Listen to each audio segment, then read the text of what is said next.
Welcome back everyone to the weekly Mailbox.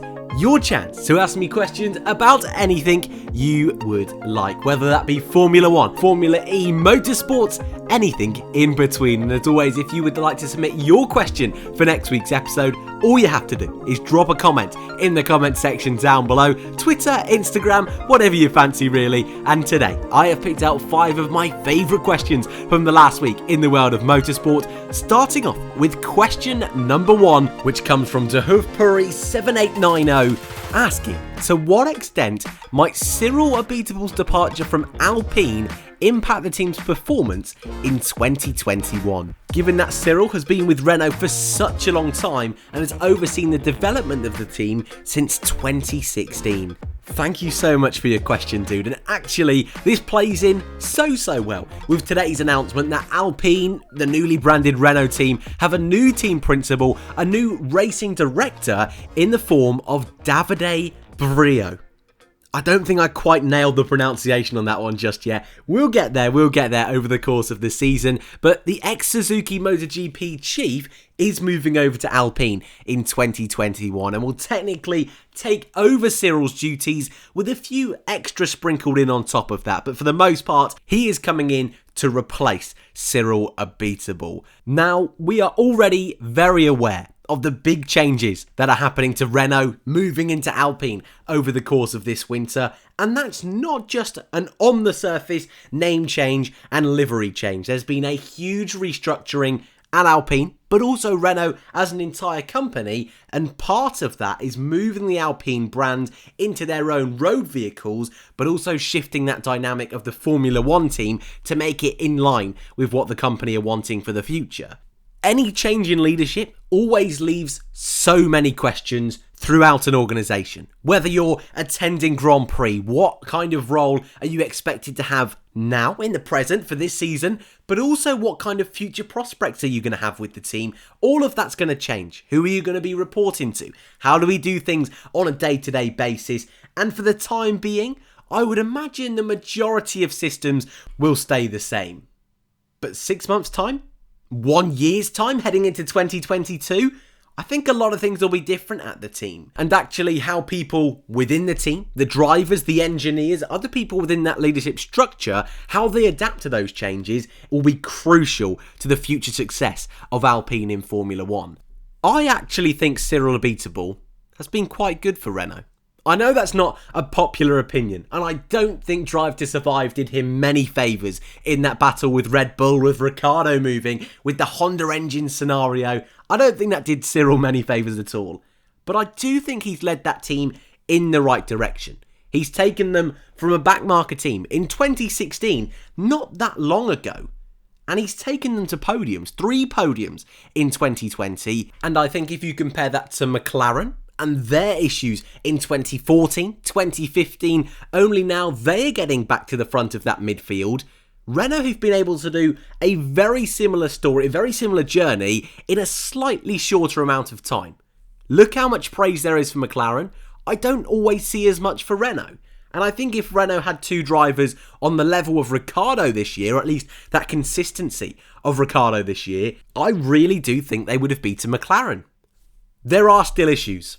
And Renault's reliability played a big part in them not beating McLaren this year, not beating Rating Point in 2020. And actually something I think Cyril has been very quick to do over the course of his time at the team is constantly change driver lineup. Not once since their return in 2016 have they had the same driver pairing 2 years in a row. It was Magnussen and Palmer, then Palmer and Hülkenberg, then Hülkenberg and Sainz, then Hülkenberg and Ricciardo, then it was Ricciardo and Ocon, now it's Ocon and Alonso. So many changes in a very short amount of time never does a team any favours. And so I can understand from an Alpine, from a Renault point of view, because the team fundamentally will still be Renault. They'll be the only team next year with Renault power engines in that car. I can understand why they felt a change was needed. A big change like this will take time to develop, and it's not necessarily guaranteed to work. As experienced and successful as Brio is in MotoGP, how is that skill set going to transfer over to Formula 1?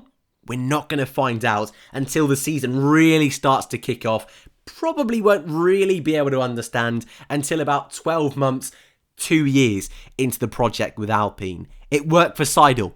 I wouldn't say it's working particularly great with Binotto. You never quite know how a change in leadership is going to work. I hope Renault can join the fight at the front. I hope all the teams can be at the front over the next few years. But I'll just quickly say, to end off that question, I think Cyril deserves a little bit more credit for bringing that team to where they are today. More work needs to be done to get them right to the front again. But for now, I think they're doing okay. Question number 2 comes from Shiv the Turtle. Could we potentially see Stoffel Vandoorne back as a super sub for a team, or potentially back in F1? Thank you for your question. It's short, it's sweet, but it's about the Stoff. You've got me good there. I think Vandoorne was so unlucky not to get that seat at the Sakhir Grand Prix when Hamilton had COVID. I understand it was a fantastic opportunity to put George Russell in that car. And if you've been watching our team debrief series over the course of the winter, I've put Russell's performance in that race in the legendary category. I thought he was phenomenal that weekend. But any other time in the season, if it was maybe 5 races in, 10 races in, before Hamilton had claimed the championship, I think they would have changed that. I think they would have put Vandoorne in that car instead of George Russell. And I also think Williams, earlier on in the season, wouldn't have been as inclined to let George Russell go as they were with just 2 races till the end of the year to go. So going into next year, Vandoorne finds himself in a very strange situation, a little bit like last season, where he is the reserve driver for Mercedes, but also McLaren, also Williams, if they would like him to drive for them. However, what's happening with Williams' young driver program is still a little bit unsure with this new Mercedes deal they've signed over the last few weeks. But also, at the moment, Aston Martin, their reserve drivers are still the Mercedes reserve drivers, so technically Vandoorne is a reserve driver for Aston Martin as well. That's a lot of opportunities. There is certainly a scenario this year where more than one driver may get COVID-19. 3 drivers over the course of last year got it and had to miss Grand Prix. We've also seen Lando Norris and Charles Leclerc get it over the last few weeks as well. I can see a world where Vandoorne does return this year. It might be for one weekend, it might be at the last minute, but there's scenarios where this could happen. Will he return full-time? I highly doubt it. Yes, he would love to, I'm sure, but he's in a great place with Formula E. He is in what I would consider to be the best place to be in Formula E at the moment. At Mercedes, the team lead, it doesn't get much better than that.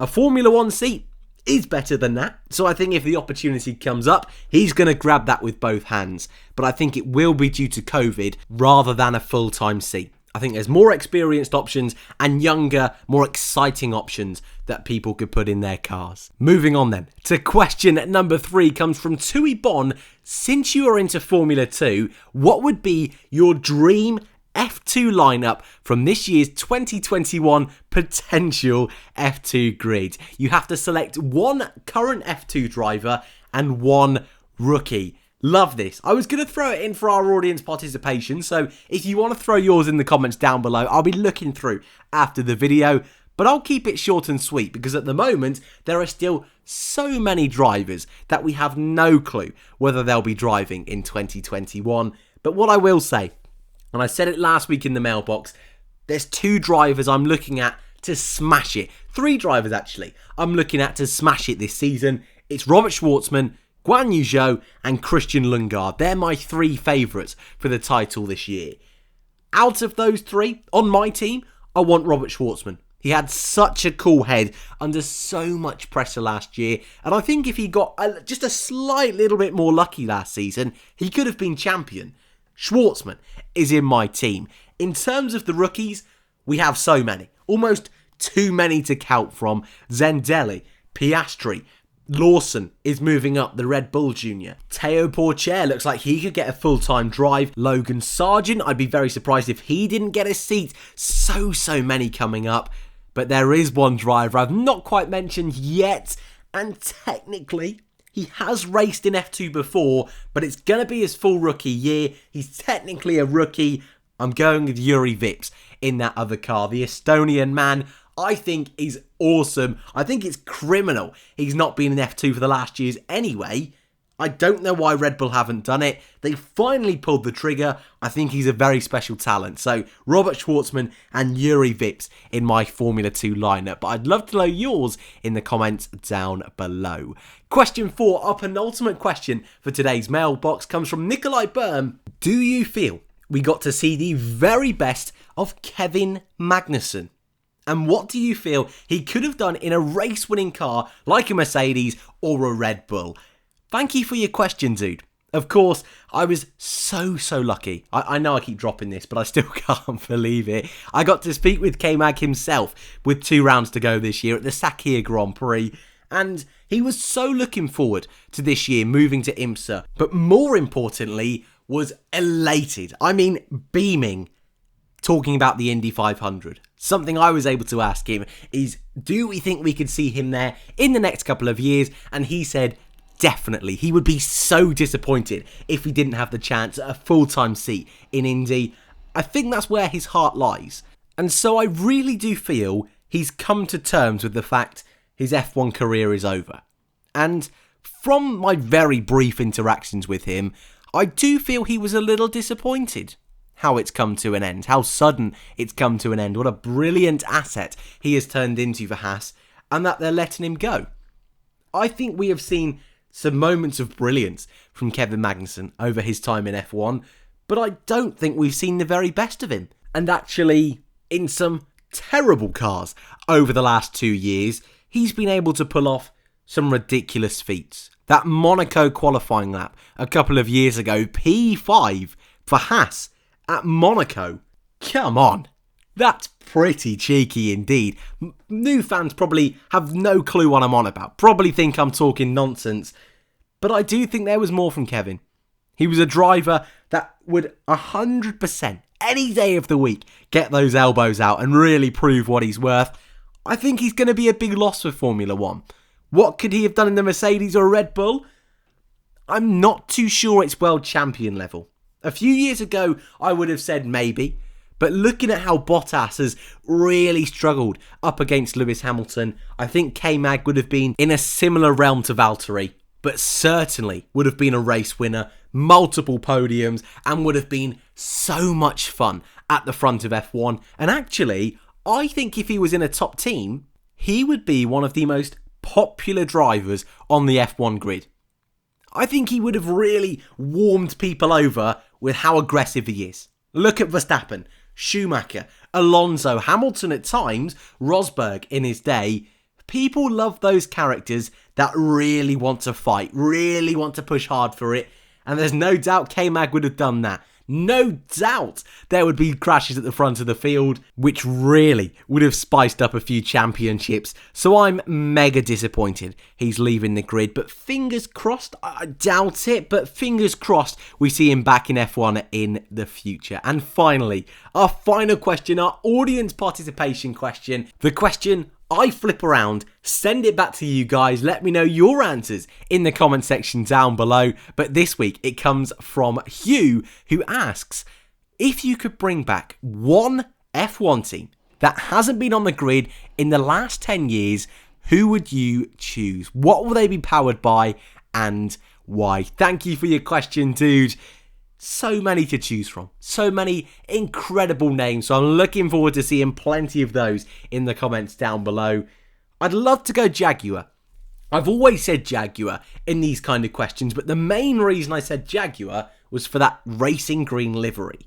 Thankfully, we've got that, or we're expected to get that this year. So I'm going to go slightly rogue and go with the team I supported when I very first started watching F1, BMW. Awesome livery. Incredible history, not just in F1, but motorsport in general. They're leaving Formula E at the end of this year. What an incredible move it would be to return to Formula 1. Powered by themselves, maybe Renault for the sake of this question. Drivers, Hulkenberg, 1,000,000%. And K-Mag, we'll put K-Mag in the car. We're just speaking about him. So BMW, the Hulk, the K-Mag. It's going to be fireworks. It's going to be great. And I will leave you there. Thank you all very much for watching this episode of the Weekly Mailbox. As always, if you want to ask a question for next week, all you have to do, comments down below, Twitter, Instagram, all that good stuff. Guys, thank you very much for watching, and I hope to see you all in the next one.